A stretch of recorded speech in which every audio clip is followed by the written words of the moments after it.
Vous êtes à l'abreuvoir de l'actualité. Bonsoir, bienvenue les grandes articulations. Immersion gouvernementale, c'est aussi les difficultés que rencontrent les PME, entre autres le manque de formalisation. Les entreprises des 3 régions ont été édifiées sur les dernières réformes. La loi portant contenu local est largement expliquée. Décharge de la minière, principal dépôt d'ordures de la capitale, et c'est pour les 1200 tonnes de déchets produits chaque jour à Conakry. Depuis un bon moment, le site est envahi et surchargé. Les riverains sont exposés. C'est le grand format de cette édition. Destination Côte d'Ivoire, festival de musique urbaine d'Anoumabo, la Guinée est pays invité d'honneur. L'événement est prévu du 15 au 20 avril prochain. Une conférence de presse est initiée pour annoncer les couleurs de l'événement. C'est tout pour les titres. Une fois de plus, bonsoir.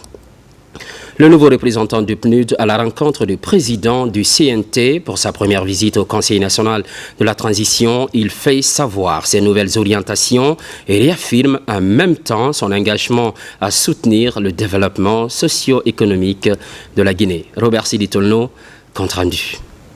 C'est un entretien sous fond de bonne collaboration et de bons partenariats entre la République de Guinée et le Programme des Nations Unies pour le développement PNUD que le président du CNT, Dr Dansa Kourouma, a eu avec le nouveau résident du PNUD en Guinée. D'autres questions liées aux opportunités d'investissement dans plusieurs secteurs socio-économiques en Guinée ont été abordées. À l'issue de l'entretien, le nouveau représentant de l'agence onusienne en Guinée a exprimé sa satisfaction avant de promettre l'établissement d'un partenariat fécond entre son agence et la République de Guinée. Je suis venu ici pour faire 2 choses. Visite de courtoisie auprès du président du CNT et bien sûr réitérer la collaboration qui existe entre le CNT et le PNUD, ainsi que manifester mon totale adhésion fait à ce qu'on puisse porter cette collaboration à un niveau supérieur.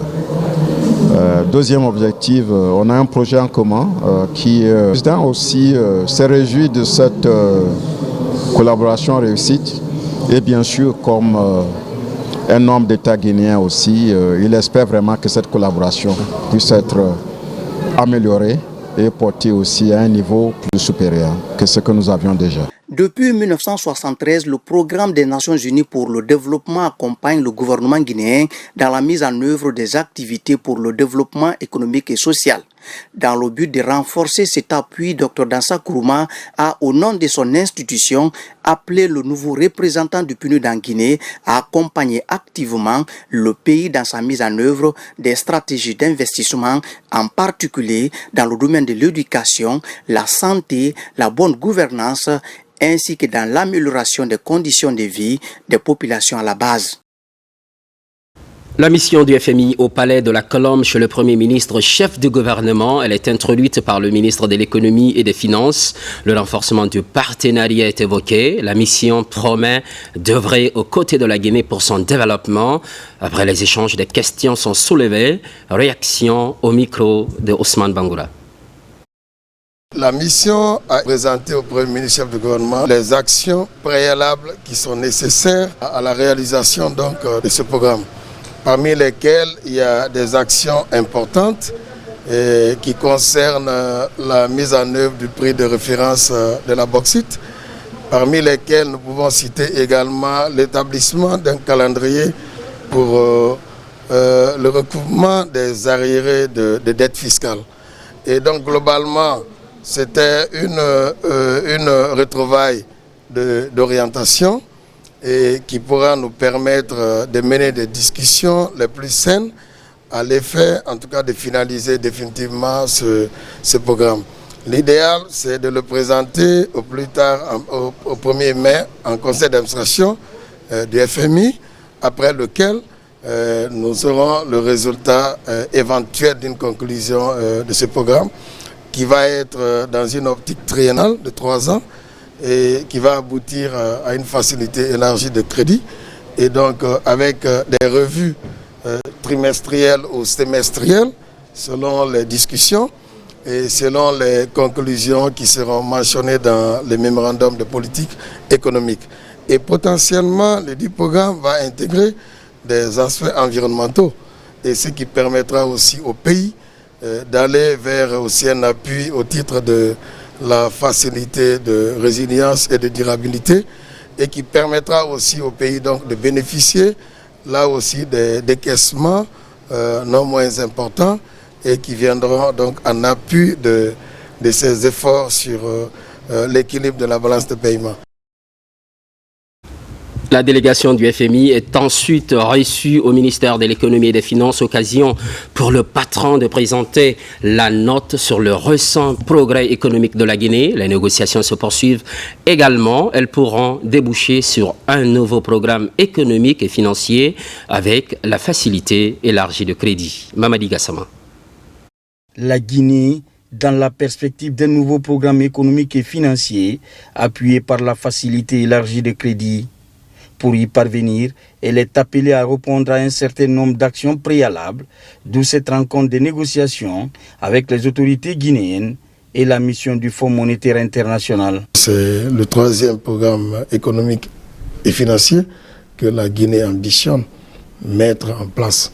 Ça augure des perspectives, ça donne déjà la crédibilité, ça rassure parce que c'est la ligne. C'est la trajectoire de l'autorité de Guinée, le président, qui veut de la transparence, de la redevabilité et de la discipline dans la gestion des deniers publics. D'autres points liés à la revue de la facilité de crédit rapide concernant l'appui du FMI au titre de l'incendie du dépôt pétrolier de Kaloum sont aussi à l'ordre du jour. L'objectif de cette mission, c'est de faire le pilotage de l'aide d'urgence qu'on a donnée au pays dans les mois de mai de l'année passée. Et nous sommes en train de discuter comment que les fonds ont été employés. Et aussi, nous sommes ici pour continuer les négociations du programme de soutien avec l'FMI que les autorités ont demandé. Et nous sommes ici pour appuyer les autorités sur les plans, leur agenda de réforme. Ces négociations font suite à une requête du gouvernement guinéen. Cette mission devrait donc permettre de clore les discussions et définir un mémorandum de politique économique qui va servir de base des revues périodiques. Diplomatie, audience accordée à l'ambassadeur de la Hollande en Guinée, entretien au cours duquel la situation des relations entre les deux pays est présentée. D'autres questions d'ordre politique se sont invitées, notamment la nouvelle constitution et les futures élections. Makemedonzo. Au menu de cette rencontre, des questions de coopération bilatérale, mais aussi un entretien politique. L'ambassadeur extraordinaire et plénipotentiaire des Pays-Bas en Guinée a exprimé au chef de la diplomatie guinéenne son désir de consolider le pont Conakry-Amsterdam et d'avoir une lecture actualisée de la refondation en cours. La Guinée et la Hollande ont une amitié solide et cette audience accordée à l'ambassadeur Carmel Hagenarts est l'illustration de la belle amitié entre les deux pays. Monsieur le ministre et moi, on a échangé sur nos relations excellentes entre nos deux pays, qui est confirmée avec la connaissance du ministre de notre pays, mais aussi avec le président qui a vécu il y a longtemps chez nous. Donc ça crée des liens forts entre nos deux pays. On a parlé aussi des questions économiques, le partenariat économique qu'on a ici avec la Guinée, surtout dans le domaine maritime, dans les infrastructures aussi. On a parlé des questions politiques aussi, bien sûr, avec le récent développement dans le pays et nos ressortissants qui sont ici. C'est toujours un grand plaisir. Elle était là pendant la présentation de cette lettre de créance et elle a développé quelques relations avec le chef de l'État. Et nous avons donc parlé de la visite prochaine du chef de l'État aux Pays-Bas. On va voir ça par voie diplomatique. Et je les ai félicités pour leur intervention dans le domaine économique aussi, comme elle l'a dit, madame. Les 5 ponts à Conakry et au-delà, beaucoup de choses à faire. On a parlé aussi des questions politiques, comme madame l'a dit. J'ai fait une présentation rapide de la situation politique. Et aujourd'hui, le pays est calme, apaisé, mobilisé pour le développement. Sur les questions précises autour de l'actualité nationale, le ministre des Affaires étrangères répond sans ambiguïté que 2025 est une année centrale pour la République de Guinée. Une année qui verra le peuple s'exprimer par référendum sur la nouvelle constitution. Je parlais de la constitution qui est prête et tout. Après, nous allons passer aux élections, particulièrement l'élection présidentielle et le reste. Et puis, j'ai mis l'accent sur le fait qu'aucun Guinéen ne sera exclu de la participation dans la vie politique, y compris le chef de l'État actuel. Donc le chef de l'État qui est déjà sur le chantier, et j'ai expliqué tout cela. Et je crois que nous avons une convergence de vues, c'est qu'il faut aller vers un développement, vers le bonheur pour les populations. Et ce pays est en train de travailler avec la Guinée dans ce sens-là. Nous respectons tout ce que nous avons sur le plan international et nous souhaitons aussi que sur le plan international, qu'on respecte nos choix. Le ministre a expliqué à Madame l'ambassadeur des Pays-Bas que ce sont les populations elles-mêmes qui ont décidé de présenter la candidature du chef de l'État, le général d'armée Mamadi Doumbouya. Une adhésion collective autour des actes posés par le chef de l'État depuis le 5 septembre 2021. Et puis, c'est l'une des retombées de l'immersion gouvernementale déceler des difficultés que rencontrent les petites et moyennes entreprises, entre autres le manque de formalisation, de formation et d'information, je vous le disais à l'instant. Les entreprises des 3 régions ont été édifiées sur les dernières réformes. La loi portant contenu local est largement expliquée. Abdul Karim Kamara.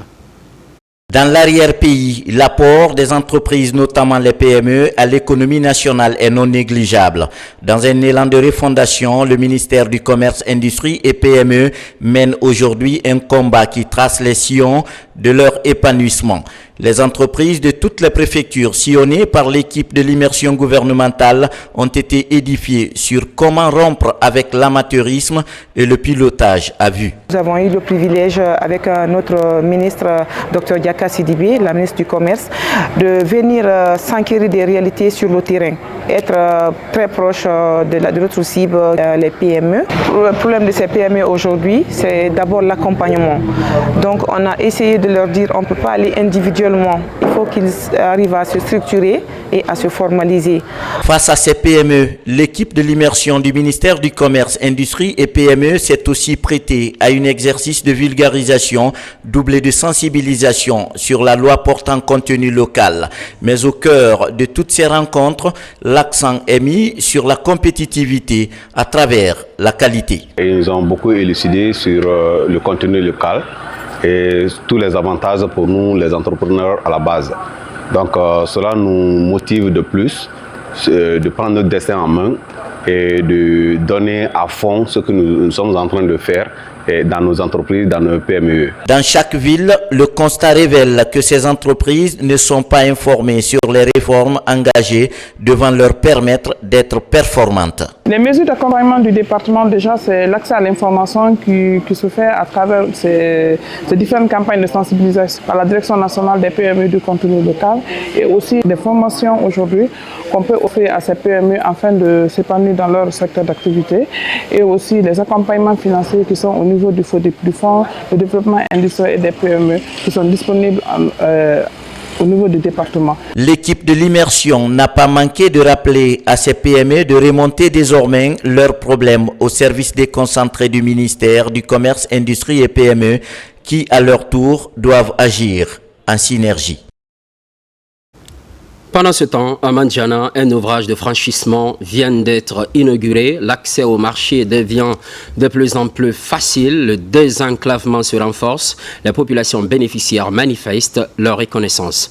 Fodé Camara. À plus d'une centaine de kilomètres de Mandjana, un pont de 40 mètres linéaires remplace un ouvrage de franchissement d'un autre âge. Cette passerelle intercommunautaire est inaugurée par Félix Lama, le ministre de l'Agriculture et de l'Élevage.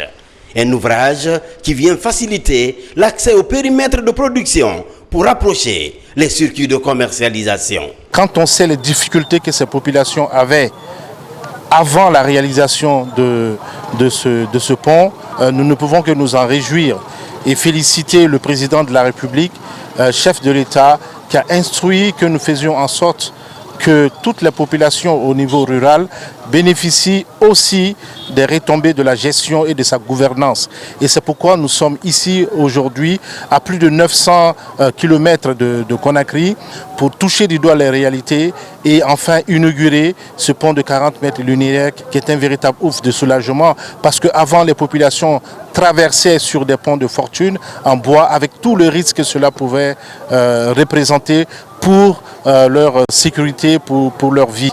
Donc nous remercions les populations également qui nous ont vaillamment accueillis ici aujourd'hui et qui, à travers la réalisation de cette œuvre, soutiennent les actions du CNRD et soutiennent le président de la République dans sa vision de développement de notre pays.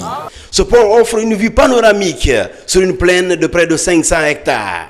La réalisation de cet ouvrage va donc mettre fin à de longues années de calvaire de ces populations rurales. Ce bijou est le fruit du désenglavement de nos communautés prôné par le président de la République, chef de l'État, chef suprême des armées, le général Mamadi Doumbouya, et son gouvernement qui n'ont ménagé aucun effort pour la réussite de ces activités. Votre présence ici témoigne l'intérêt et l'engagement du gouvernement pour le développement communautaire, étant attendu que la route est l'oxygène de tout développement. Dans la région de Kankan, le ministre de l'Agriculture et de l'Élevage a bouclé son immersion par la visite de la piste rurale de 20 km reliant Baté à Famako, une piste en phase de terrassement. À ce niveau, le ministre Félix Lama a exhorté l'entreprise à accélérer les travaux avant les grandes pluies. Kindia, réhabilitation de la centrale hydroélectrique de Donkeya. Les travaux s'exécutent, mais ce n'est pas suffisant. Une mission conduite par le secrétaire général du ministère de l'Énergie se rend sur le site. Il s'agit de constater l'évolution du chantier. Nabi Kamara. Conçu au départ pour 15 MW de capacité de production d'énergie électrique, la centrale de Donkeya verra bientôt sa puissance portée à 18,7 MW. La puissance actuelle, avant, elle était de 15 MW. Elle va être de 16,8 MW maintenant. Le temps contractuel, c'est le mois d'août qu'on doit finir, mettre la service. Mais le ministère et les EDG, ils ont tous demandé à ce qu'on fournisse un effort pour finir en fin juin. On essaie de faire le maximum de nous-mêmes. Mais suivant les aléas, on peut aller à juillet, comme on peut finir au courant du mois de juin. Les travaux sont en cours. Ils portent sur la réhabilitation de cette centrale hydroélectrique par l'entreprise indienne Robustar. Ce week-end, le secrétaire général du ministère de l'Énergie, de l'Hydraulique et des Hydrocarbures était sur le chantier en compagnie de son homologue de la fonction publique et plusieurs autres personnalités de l'État. C'était pour s'enquérir de l'état d'avancement des travaux ici à Donkeya. Avec ce qu'on a vu, moi j'étais là il y a 1 mois et demi. Et je pense que l'avancement va vraiment très bien et que les problèmes logistiques sont déjà derrière nous. Je pense que finir au mois de juin, c'est faire très bien à EDG et à l'ensemble de la population parce que c'est une énergie supplémentaire qu'on va avoir. Une des recommandations que nous allons prendre sur nous, c'est de prendre nos équipes pour venir faire des inspections, pour pouvoir faire une évaluation du niveau de respect des mesures d'hygiène et de sécurité au travail et la situation des employés. Et nous ferons des recommandations pour que ce que nous souhaitons, ce chantier puisse se conduire et finir sans qu'il y ait des remous sur le chantier. Assurément, l'achèvement des travaux de réhabilitation de la centrale de Donkeya devrait jouer un rôle prépondérant dans le renforcement du réseau électrique d'EDG. Par ailleurs, la plage de Tayaki attire de nombreux visiteurs. Malheureusement, ce lieu de loisirs devient progressivement le refuge des immondices comme les sachets plastiques. Les bonnes volontés se retrouvent pour assainir cette plage logée dans la commune de Symphonia. Aboubakar Diaby. La pollution de l'environnement constitue une problématique qui interpelle plusieurs structures sectorielles publiques. L'entreprise Guinée Intérim fait de cette situation une préoccupation majeure. Pour lutter contre le phénomène, cette entreprise citoyenne spécialisée dans le nettoyage cible la plage de Tayaki pour une opération coup de balai. Notre vocation, c'est de rendre des lieux propres, les locaux professionnels comme la nature, les espaces. Nous aimons les espaces verts. Nous nous inscrivons dans la promotion de l'écologie, de la protection de l'environnement. Nous aimons beaucoup la plage de Tayaki, le village de Tayaki que nous sommes venus visiter. Mais nous avons constaté que c'était assez sale. Il y avait beaucoup de déchets, surtout des déchets plastiques que nous savons très néfastes pour l'environnement. Par cette action, Guinée Intérim s'inscrit dans la promotion de l'écologie et la protection de l'environnement. Cette activité vise à débarrasser la plage de Tayaki des immondices, notamment les sacs plastiques. Cette action s'inscrit dans le cadre de la célébration des 20 ans d'existence de l'entreprise sur le terrain. Nous avons voulu marquer le coup en posant un acte citoyen. Ce n'est pas la première fois. Nous avons décidé d'offrir des poubelles à la plage. Et le message que nous voulons faire passer à la jeunesse, à tous ceux qui fréquentent la plage de Tayaki, c'est de leur demander de maintenir les espaces propres. Comme on dit, nettoyer c'est bien, mais ne pas salir c'est mieux. On ne s'arrêtera pas, hein, c'est notre métier. Nous allons continuer, nous allons identifier d'autres endroits où nous irons faire la même chose. Vraiment, notre objectif, c'est que les Guinéens puissent vivre dans un environnement sain. Cette opération réjouit les visiteurs de cette plage très fréquentée. Des messages sont véhiculés sur le maintien en bon état de cette plage située dans la commune de Sonfonia. De l'assainissement, cap à présent sur la décharge de la minière, principal dépôt d'ordures de la capitale, et c'est pour les 1200 tonnes de déchets produits chaque jour à Conakry. Depuis un bon moment, le site est envahi et surchargé, les riverains sont exposés. Peut-on parler de vie saine pour une bonne santé? Les solutions durables sont-elles envisagées? Autant d'interrogations. Réponse dans ce grand format, signé Mamadou Alpha Baldé. Elle fume jour et nuit, 24 heures sur 24, toute l'année. La grande décharge de la minière, en plein cœur de Conakry, est une montagne d'ordures qui a de plus en plus mal à cohabiter avec ses riverains. Avec la fumée là, vraiment ça nous fatigue, vraiment. Chaque fois les voitures passent ici, ça nous fatigue, vraiment. Voilà. Ça, sans vous mentir, ça nous fatigue. Même la saison pluvieuse, ça nous fatigue. Tout le temps c'est comme ça. La fumée là, ça nous fatigue beaucoup. Parce que une fois déjà que nous passons, une fois que nous sommes en route pour aller à l'école, le fumée là ça nous dérange. Des fois on est obligé à mettre des bavettes, tout et tout. Le flux des camions est incessant. Cette décharge, déjà en surchauffe, reçoit plus de 1200 tonnes d'ordures au quotidien. Une cadence qui dépasse largement les capacités de stockage du site. Une décharge qui a été ouverte dans les années 80 pour 500 000 habitants à Conakry se voit aujourd'hui convoitée pour collecter les déchets de plus de 2 millions d'habitants à Conakry et qui se trouve aujourd'hui au cœur de notre capitale. C'est important de rappeler à son ouverture, c'était sur 25 hectares. Aujourd'hui, compte tenu de l'agression des populations, nous sommes à peu près, nous avons une disponibilité de 5 hectares aujourd'hui qui permettent de régaler les déchets.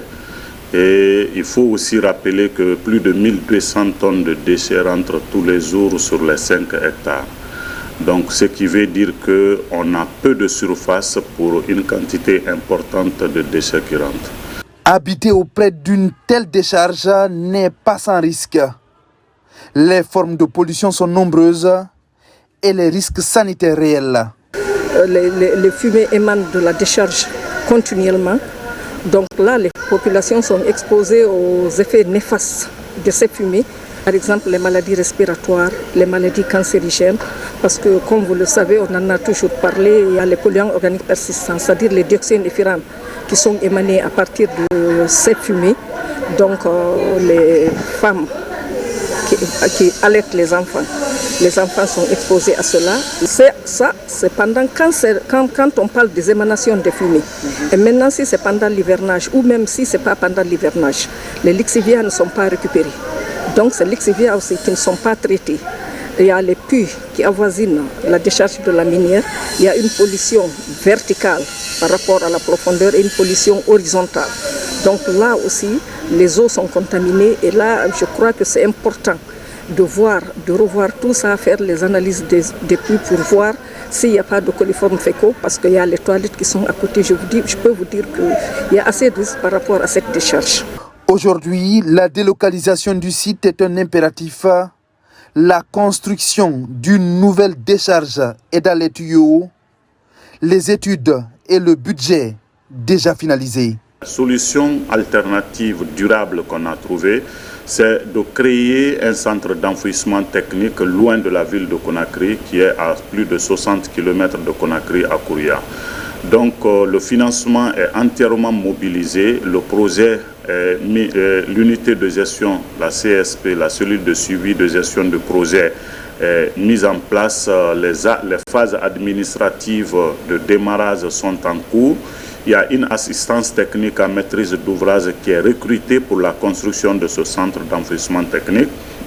C'est important d'expliquer, un centre d'enfouissement technique, c'est quoi? C'est une installation de stockage de déchets qui respecte toutes les normes environnementales et sociales, comme on le voit en Côte d'Ivoire, au Togo et ailleurs dans le monde. Donc ce financement est mobilisé, c'est financé conjointement par l'AFD, l'Agence française de développement et l'Union européenne. En attendant la mise en service de la décharge de Kouria, celle de la minière devra encore servir de principale banque d'ordures pour la capitale, au moins pour les 2 prochaines années. Farana à présent pour parler de l'agro-industrie. Le potentiel existe, la valorisation s'impose. Un partenariat est en gestation entre l'Institut agronomique et vétérinaire et Agribusiness Innove Guinée. À la suite des échanges, les deux parties souhaitent jeter leur dévolu sur la culture du manioc. Ibrahima Olenfofana, Silati Kourouman, correspondance. Le manioc est un tubercule très cultivé dans nos différentes communautés. Sa transformation intéresse l'Institut supérieur agronomique de Farana et son partenaire Agribusiness Innove Guinée. À la direction générale de ce temple de savoir, des échanges fructueux ont lieu sur les opportunités liées à la transformation alimentaire. L'objectif de la présence de Agribusiness ici à ISAV, il est double. Premièrement, comment est-ce qu'on peut collaborer avec l'Institut agronomique et vétérinaire Valéry Giscard d'Estaing de Farana pour que les étudiants qui sont formés puissent être versés dans la vie professionnelle pratique. Ce qu'ils ont appris ici à l'Institut puisse les aider à s'intégrer dans le monde pratique et professionnel. Durant la rencontre, cette entreprise agricole et ses partenaires ont émis avec les autorités de l'ISAV de Farana de belles idées pour la lutte contre la faim. Ils veulent poser de nouvelles bases afin de renforcer les mécanismes liés au développement rural. L'arrivée des partenaires aussi aujourd'hui nous permet de leur faire connaître tout ce que nous pouvons faire dans le cadre de la recherche et dans le cadre de ce qu'ils veulent. Ici, nous leur avons ouvert la porte et nous leur avons montré ce que nous pouvons faire en agriculture, ce que nous pouvons faire en élevage, ce que nous pouvons faire dans l'agroforesterie et aussi dans les eaux et forêts. Les deux partenaires comptent désormais promouvoir les produits locaux en favorisant la formation et la création d'emplois pour les jeunes. Sur les différents ports minéraliers de Guinée, une mission de prospection, c'est à l'actif de la direction générale du Conseil guinéen des chargeurs pour dire à tous les opérateurs miniers qu'il existe désormais le bordereau électronique de suivi des cargaisons. La sensibilisation est privilégiée. Abraham Christophe Conté. C'est une mission conjointe de prospection dans les différents ports minéraliers de Guinée. Elle est initiée par le Conseil guinéen des chargeurs. À côté, le Bureau des évaluateurs de quantité et de la qualité des minerais à l'exportation. Première étape, la préfecture de Bofa. L'idée est de sensibiliser et d'informer tous les opérateurs miniers de l'existence du bordereau électronique, du suivi des cargaisons à l'import et à l'export. Dans nos différents échanges avec les différentes sociétés minières que nous avons rencontrées, et ça a été un échange très confortable parce que déjà ces acteurs-là ont accepté d'adhérer dans le cadre de la mise en place de ce document. Ils ont accepté parce que cet outil va aider l'État à tenir des statistiques. Cet outil va permettre à l'État de faire de très bons suivis réguliers de toutes les cargaisons à l'import et à l'export. Ce document, communément appelé le bordereau électronique de suivi des cargaisons, est un document de traçabilité de la marchandise. Une mission du Conseil guinéen des chargeurs est allée à la rencontre des différentes sociétés minières évoluant dans la préfecture de Bofa.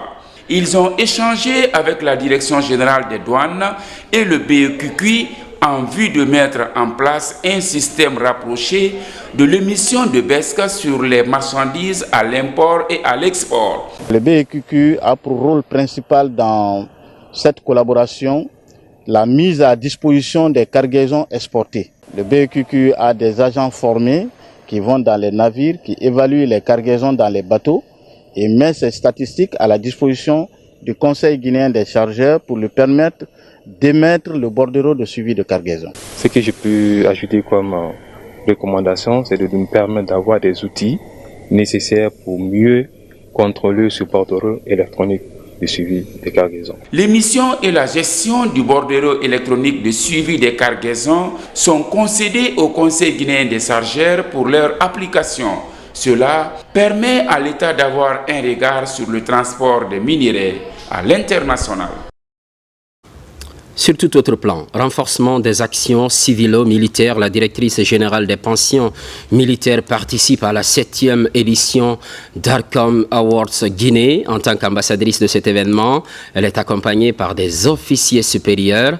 Une mention est faite de la portée de cette activité. Caporal Mabinti Keïta, de la presse militaire.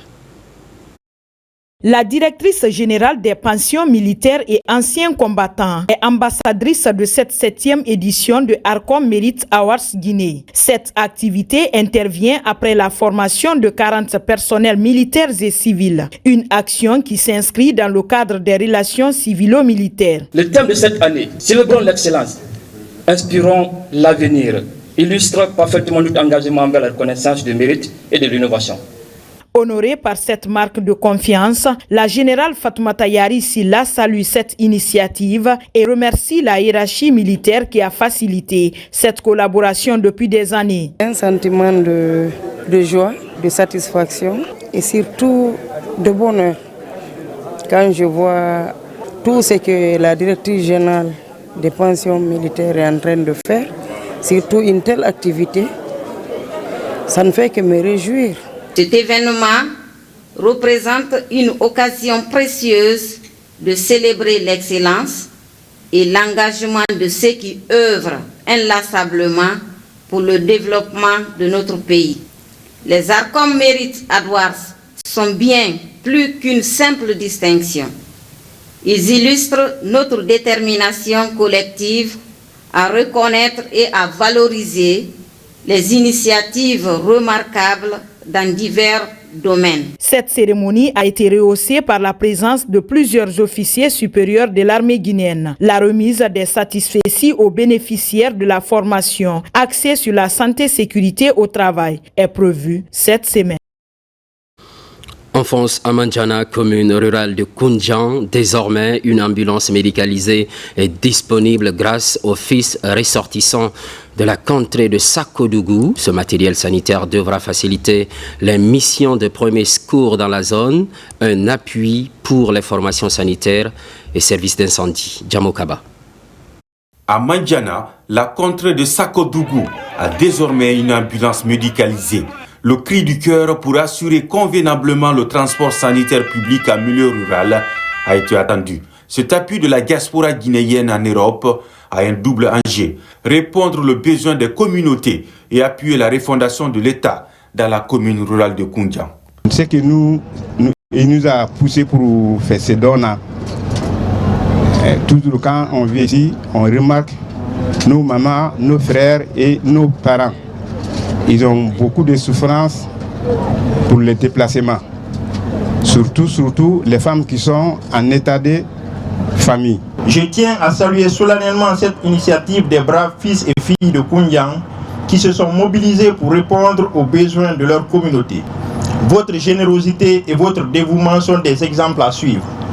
Vous montrez qu'ensemble nous pouvons surmonter les obstacles et améliorer la qualité de vie de nos concitoyens. Son arrivée est une aubaine pour la population afin de faciliter l'évacuation sanitaire vers les grandes villes. L'ambulance de secours et de soins d'urgence de Koundian priorise surtout les femmes enceintes pour une chaîne d'intervention plus rapide et sécurisée vers des formations sanitaires de référence. Quand elles sont en état de famille, c'est tout à fait un calvaire pour se rendre à Mandiana pour des consultations et accouchements. Avec l'arrivée de notre ambulance, au nom de toutes les femmes de Sakodougou, nous disons merci aux donateurs. Ce don va nous servir à beaucoup de choses. À un moment donné, nos mamans, nos sœurs, nos parents, nos patients étaient fatigués. S'il s'agit de les différer à Kanga ou à Mandiana, tout ça fait des problèmes. Et Dieu merci, on va utiliser ces bijoux à bon escient. À Koundian, vaincre les inégalités d'accès aux soins est un combat au quotidien. La finition de ce centre de santé amélioré est une autre doléance pour faciliter l'offre médicale et de premiers secours au sein des 27 districts. Dans la cité des agrumes, intronisation du Kontigi de la Basse-Guinée, El Hadj Mamoudou Camara a pris fonction, devenant ainsi l'autorité morale et coutumière de la première grande région de la Guinée. Il succède El Hadj Serouna Souma, récemment décédé. Yaya Silla, compte rendu. Symbole du pouvoir dans la société traditionnelle africaine, cette canne est désormais tenue par El Hadj Mamoudou Camara. Intronisé ce dimanche 23 février 2025 en présence des représentants des coordinations de 4 régions naturelles du pays. Le nouveau Kontigi de la Basse-Guinée a un rôle essentiel à jouer dans la gestion pacifique de la cité. Je ne peux que féliciter nos aînés parce que pour arriver à ce couronnement, il a fallu beaucoup de processus. Et il y avait eu des velléités de division. Mais grâce à la sagesse de nos aînés, on est arrivé à un point final. Et ce point final, ce point d'orgue, c'est le consensus sur un seul nom et on s'aligne tous derrière ce nom. Ce choix porté sur El Hadj Mamoudou Camara est un consensus de l'ensemble des érudits et autorités coutumières de la Basse-Guinée. Il bénéficie ainsi du soutien de ses pairs dans l'incarnation de l'autorité morale qu'il représente dorénavant. La Basse-Guinée, à travers les aînés, les femmes et les enfants, ont démontré leur grandeur en trouvant un consensus pour introniser El Hadj Mamoudou Camara comme Kontigi de la Basse-Guinée. On remercie les autorités au plus haut niveau, notamment le chef de l'État, le président de la République, tous les membres du gouvernement. C'est aussi de remercier tous les fils et filles de la Basse-Guinée. Donc cela nous donne vraiment la fierté, l'honneur, le bonheur et la satisfaction, ce que nous avons vu dans ces quelques jours. Nous avons travaillé pour que toute la Basse-Côte se mobilise à Kindia. Et c'est ce qui fut fait. Nous remercions tout le monde. Siégeant au quartier Tafori, dans la commune urbaine de Kindia, l'intronisation du nouveau Kontigi de la Basse-Guinée a mobilisé une foule en liesse dans la ville des agrumes. Une ambiance festive, témoin de la quiétude et de la paix dans la cité de Mangakindi Camara. Toujours dans l'actualité, entrepreneuriat féminin, 3 mois ont suffi pour le programme Femmes Actives Wonkeli de dérouler son agenda. Le programme est bouclé. Le contenu de cette première édition rappelé des acquis mis à la connaissance du département de la promotion féminine et des partenaires. Marie-Angélique Bangoura. C'est un programme dédié à la femme guinéenne, surtout celle qui évolue dans l'entrepreneuriat. À l'espace de 3 semaines, l'ONG Ella Consulting a pu mettre près de 30 femmes dans son programme de coaching, de mentoring et de formation, et chacune dans son domaine respectif. Ce programme dénommé Femmes Actives Wonkeli entend aider ces femmes à exceller dans leur secteur. Les formations ont été très très enrichissantes parce qu'on a appris pas mal de choses. Moi, il y avait beaucoup de choses qui me manquaient, mais à travers cette formation, on a eu beaucoup d'expérience. On nous a appris comment entreprendre, comment avoir l'esprit du leadership. Des panels sur le cheminement vers l'entrepreneuriat et les moyens d'obtention des subventions étaient au cœur de ces échanges. L'objectif des initiateurs est d'apporter un appui considérable à la couche féminine. Nous avons mis en place une grille d'évaluation sur la résilience, sur la qualité du business plan, la connaissance du projet, sur pas mal d'éléments. Et nous les avons évalués sur ces points-là. Ce qui fait que la femme, d'abord, se considère comme étant au second plan, c'est ce qu'elle n'est pas autonome. Que toutes les femmes n'ont qu'à voir dans quelle mesure elles peuvent être réellement dans une activité génératrice de revenus qui va la débarrasser de la dépendance. La mise en place de plans d'action concrets pour soutenir la création d'entreprises pour les femmes dans tous les secteurs est salutaire. Des initiatives comme celle de l'ONG Ela Consulting ouvriront aux femmes bénéficiaires des opportunités de levée de fonds. Au même moment, à Koya, dans le Grand Conakry, promotion de l'égalité des genres. Cela passe par la formation des apprenants afin de les aider à mieux appréhender les problématiques liées à la question du genre, une assistance des clubs UNESCO de Guinée et structures associées. Tabansila, Soleiman Kondé. L'Organisation des Nations Unies pour l'éducation, la science et la culture, UNESCO, fait de la promotion de l'égalité du genre une préoccupation majeure.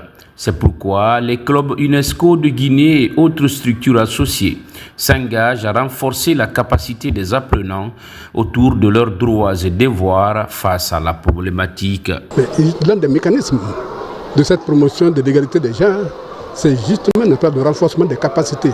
C'est la conscientisation, c'est la sensibilisation, c'est l'éducation. Auprès des clubs et écoles associés, l'institution s'engage en faveur de l'égalité des genres en tant que question de droits humains et condition préalable au développement durable centré sur les personnes. L'une des priorités de l'UNESCO, c'est l'égalité des genres. Les clubs UNESCO, les écoles associées, les chaires UNESCO, les villes apprenantes, les commissions nationales s'appuient sur ces structures pour la promotion des idéaux de l'UNESCO. L'idée de telles formations dans les concessions scolaires est de permettre aux apprenants de mieux connaître leurs droits et devoirs, les missions de l'UNESCO, les objectifs de l'institution. Le gouvernement a pris toutes les dispositions justement pour lutter contre les inégalités, déjà entre l'homme et la femme.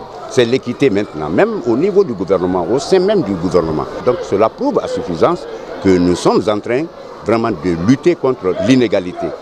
Cet atelier nous a permis la connaissance de plusieurs facteurs, notamment sur le manque d'éducation, mais dont les résolutions ont été trouvées à travers l'atelier. Créé le 16 novembre 1945, l'UNESCO contribue à l'édification d'une culture de la paix, à l'éradication de la pauvreté, au développement durable et au dialogue interculturel, des valeurs suivies en Guinée par ses différents clubs et structures associées. Sur tout autre plan, soutien des initiatives présidentielles. La commune de Kagbélin, elle aussi, se fait entendre. Le Saint-Coran est lu à plusieurs reprises. Par ailleurs, les rues ont été investies par les populations. C'est ce qu'elles appellent la marche citoyenne en faveur de la gouvernance CNRD. Alpha Camara, Lancé Kamisoko. Située dans la banlieue de la capitale, la commune urbaine de Kagbélin a vibré ce week-end en faveur des actions de paix et de développement amorcées sous l'ère CNRD.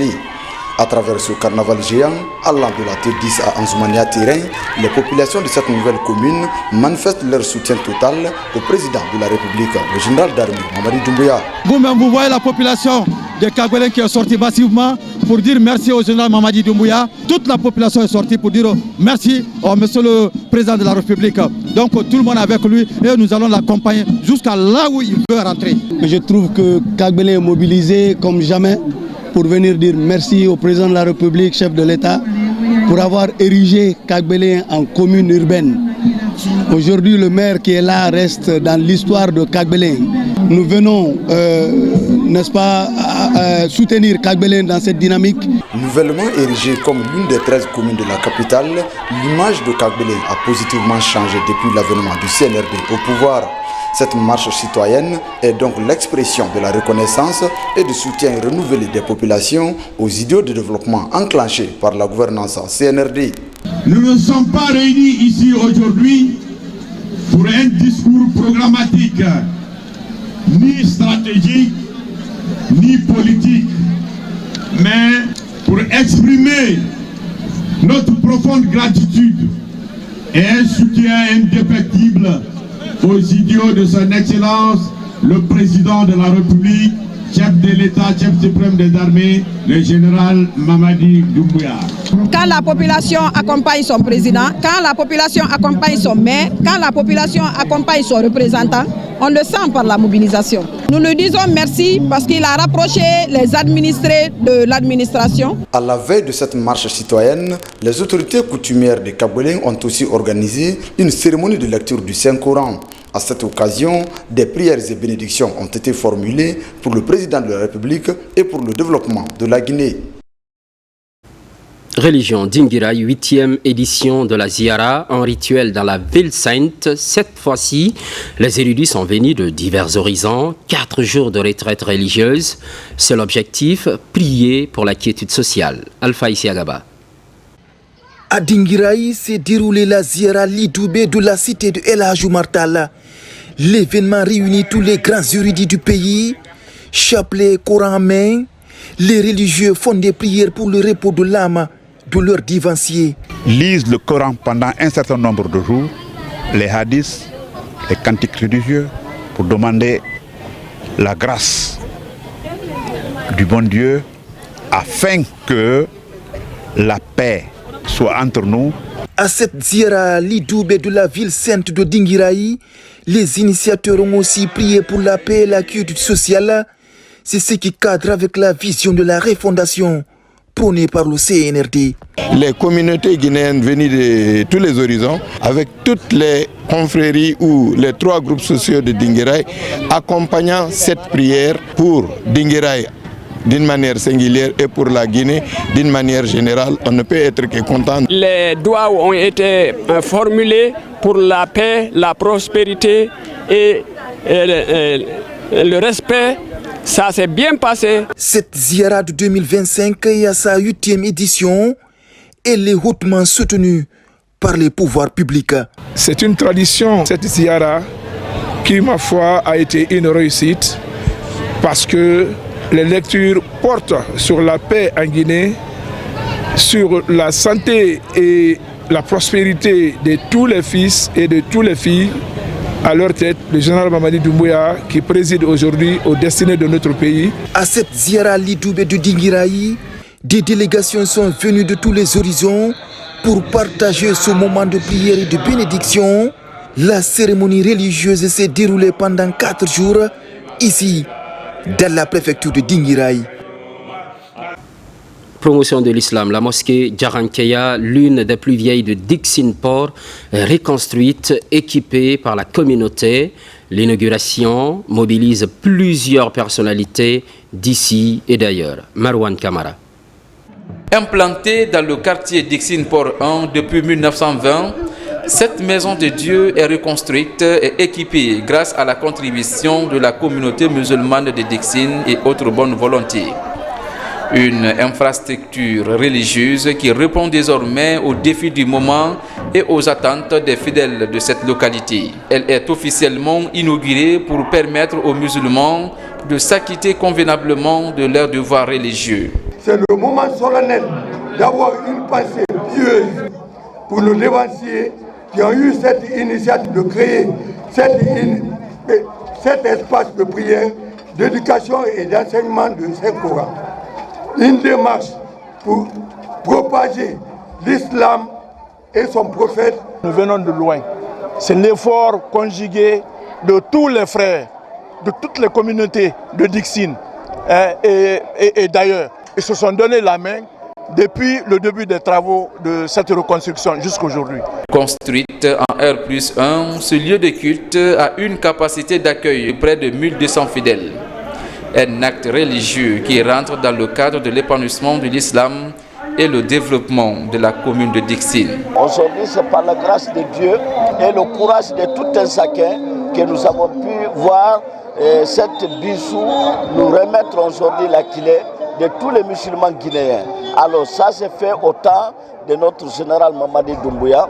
Nous prions pour lui, mais surtout la réussite de la transition. Les mosquées, à travers les imams, prient nuit et jour pour le pays, prient pour le général président Mamadi Doumbouya. Donc nous allons encore le dire, de continuer sur cette lancée, de véhiculer les messages de paix, d'unité nationale et de cohésion sociale. La cérémonie inaugurale de ce joyau a mobilisé la communauté musulmane venue de la sous-région. À cette occasion, une séance de lecture du Saint-Coran est organisée pour le développement et la culture sociale dans le pays. Ce qui, entre autres, concentre l'actualité. Festival de musique urbaine d'Anoumabo, destination Côte d'Ivoire, la Guinée, pays invité d'honneur. L'événement est prévu du 15 au 20 avril prochain. Une conférence de presse est initiée pour annoncer les couleurs de l'événement. Souleymane Kondé, Ousmane Ba. Le festival des musiques urbaines d'Anoumabo FEMUA 17 pointe à l'horizon. Les organisateurs sont à pied d'œuvre pour donner toutes les couleurs à cette rencontre culturelle prévue au mois d'avril prochain. Un engagement qui se matérialise par cette conférence pour annoncer le menu. Cet événement festif est une occasion de sensibiliser sur les travers sociaux. Cette 17e édition est célébrée sous le thème « Civisme et sécurité routière », avec la Guinée comme pays invité d'honneur. À l'occasion de cette édition du FEMUA, la délégation guinéenne sera composée d'hommes et de femmes de culture, de créateurs, d'artistes et d'exposants qui auront à cœur de partager avec le public ivoirien, africain et international l'essence même de notre patrimoine. La Guinée sera présente pour célébrer, échanger et enrichir l'histoire de ce festival, qui, année après année, s'impose comme une plateforme incontournable de l'expression culturelle africaine. La Guinée a l'honneur de la 17e édition justement de ce festival. Je pense que la culture guinéenne va s'exporter à Abidjan. Ce sera une opportunité pour tous les artistes de se faire connaître, mais aussi montrer le talent guinéen, et la culture guinéenne sera en lumière comme jamais. Le FEMUA 17 est un rendez-vous d'intégration et de partage pour raffermir les liens entre les peuples. C'est aussi une plateforme de visibilité pour promouvoir le potentiel culturel, artistique et touristique qui va profiter à l'ensemble des pays participants. La Guinée a des valeurs sur le plan touristique, sur le plan culinaire, sur le plan artisanal. Et surtout avec le projet Simandou que la Guinée vient de mettre en place, on s'est dit que ça pouvait être une aubaine pour aider encore à promouvoir la destination Guinée. Le festival des musiques urbaines d'Anoumabo FEMUA 17, c'est du 15 au 20 avril prochain à Abidjan. C'est tout pour les infos. L'actualité se poursuit sur la Guinée, notre paradis, terre de richesse et d'innovation. Merci pour votre obligeante attention. À très vite.